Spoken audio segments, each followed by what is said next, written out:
मागत असेल तर कुठल्याही पक्षाचा माणूस असेल त्याला अटक झालीच पाहिजे. अरे ठीक आहे या राजकारणात एका बाजूला, पण देवेंद्रजींकडून माझ्या खूप अपेक्षा आहे आणि होत्या या केसमध्ये.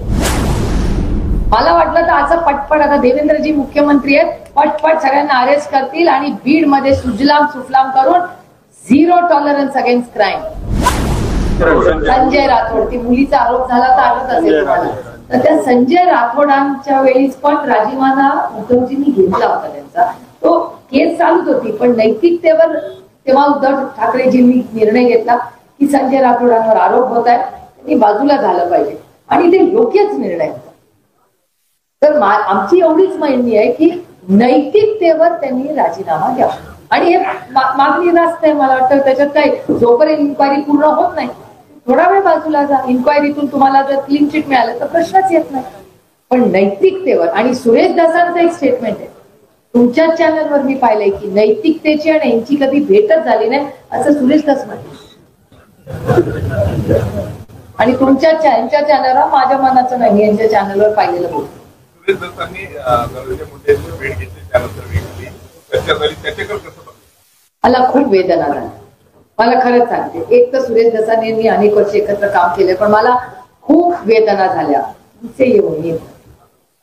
मला खूप वाईट वाटलं, कारण मला असं वाटलं की हा जो केस लढा आहे, परभणीचा असू दे बीडचा असू दे, हा लढा वैयक्तिक नाहीये हो, हा राजकीय नाहीये, हा या कुटुंबाला न्याय देण्यासाठी आहे.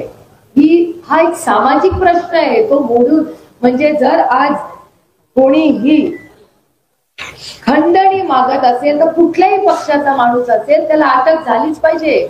खंडणी वाईट गोष्ट आहे, खून तर फार पुढची गोष्ट आहे, पण खंडणी मागणंच गुन्हा आहे.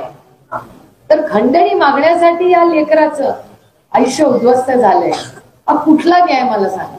मग अशा वेळेस काय झालं पाहिजे, याच्यात आम्ही राजकारण आणलं पाहिजे. ही माणुसकीचा विषय आणि माणुसकी राहिलीच नाही या सरकारमध्ये असं दुर्दैवाने म्हणावं लागतं. त्यामुळे माझ्या खरं तर सुरेश दासांकडून खूप अपेक्षा होत्या. मला फार दुःख झालं, वेदना झाल्या ते बातमी ऐकून, कारण का मला वाटलं होतं की ते लॉजिकल एंडला नेतील.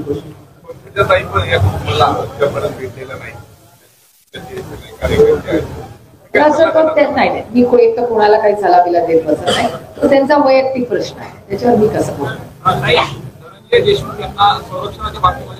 या कुटुंबाला संरक्षण देण्याची गरज आहे, संपूर्ण कुटुंबाला, घराला आणि गावामध्ये.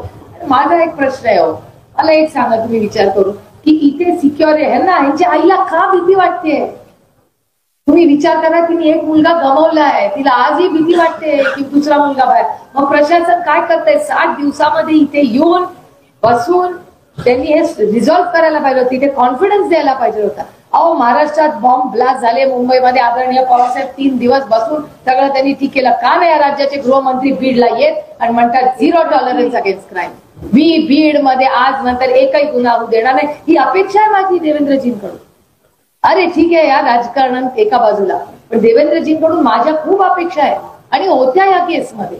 मला वाटलं तर असं पटपट आता देवेंद्रजी मुख्यमंत्री आहेत, पटपट सगळ्यांना अरेस्ट करतील आणि बीड मध्ये सुजलाम सुफलाम करून झिरो टॉलरन्स अगेन्स्ट क्राईम. आज नंतर या राज्यात कोणीही हप्ता मागणार नाही, हे माझ्या त्यांच्याकडून अपेक्षा नाही. दुर्दैव आहे, अस्वस्थ करणार आहे. एवढा मोठा मॅन्डेट या राज्याने त्यांना दिलं का नाही हा वेगळा प्रश्न आहे, पण आता तरी दिलाय ना. त्याच्यामुळे ह्या कुटुंबाला न्याय जर सरकार देणार नसेल तर आम्ही तो लढा लढू माणुसकीच्या नात्याने. राजकारण नाही, राजकारण पूर्ण बाजूला आहे. वाल्मिक कराडला 2 बॉडीगार्ड आहेत, त्यांना बॉडीगार्ड नाही.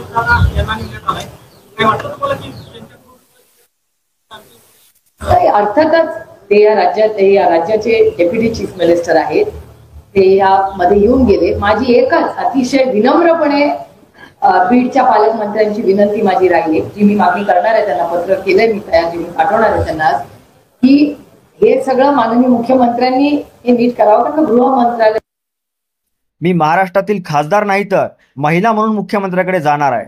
माझा पदर पुढे करणार आहे की आमच्या भावासाठी न्याय हवा आहे. अन्नत्यागाचं आंदोलन करू नका, तुम्ही आणि सगळे एकत्र लढू.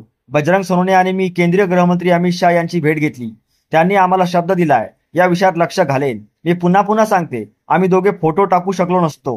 मी पुन्हा सांगते, आम्ही दोघे फोटो टाकू शकलो असतो, पण आम्ही केलं नाही, कारण एका गृहमंत्र्याकडे आम्ही दोघे लोकशाही मार्गाने भेटून आलो. माझी विनंती आहे की कोणीही गुन्हेगार असू द्या, त्याची गय करू नका, असं सुप्रिया सुळे यांनी म्हटलं आहे. कुठल्या आईला आपलं मूल जाणं याच्यापेक्षा सर्वात जास्त दुःख काय असू शकतं? या विषयामध्ये राजकारणी म्हणून कोणी पडू नये. बाबासाहेब आंबेडकरांनी सर्वांना संविधान देत अधिकार दिले, पण या कुटुंबाला 69 दिवस झालं न्याय मिळत नाहीये. हे धक्कादायक आहे. ज्या काही घटना गेल्या 8 ते 10 दिवसात झाल्या अस्वस्थ करणाऱ्या होत्या. म्हणून मी ठरवलं की आता काही होऊ दे, कोणी जबाबदार घेऊ किंवा नाही, माणुसकीच्या नात्याने हा लढा सुप्रिया सुळे लढणार आहेत. हा शब्द मी तुम्हाला देते. यामध्ये पक्ष नाही किंवा काही नाही. निवडणूक येतात, पक्ष असतात, तुमचे मतभेद आणि मनभेद सगळं असू शकतं. आज मला असं वाटू लागलं आहे की महाराष्ट्रात माणुसकी विसरलो आहोत का आपण?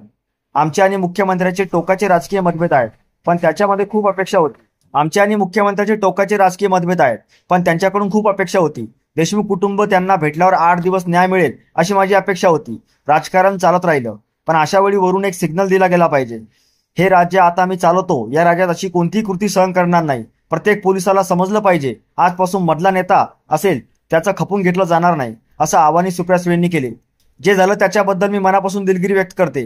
माझ्याकडे शब्द नाहीत. जोपर्यंत तुमच्या कुटुंबियांना न्याय मिळत नाही तोपर्यंत आम्ही स्वस्थ बसणार नाही. सत्यमेव जयते, सत्याचाच विजय झाला पाहिजे. ही सगळी जी मस्ती आहे त्यांची, सत्तेची आणि पैशाची मस्ती, ती उतरलीच पाहिजे, असेही सुप्रिया सुळे म्हणाल्या.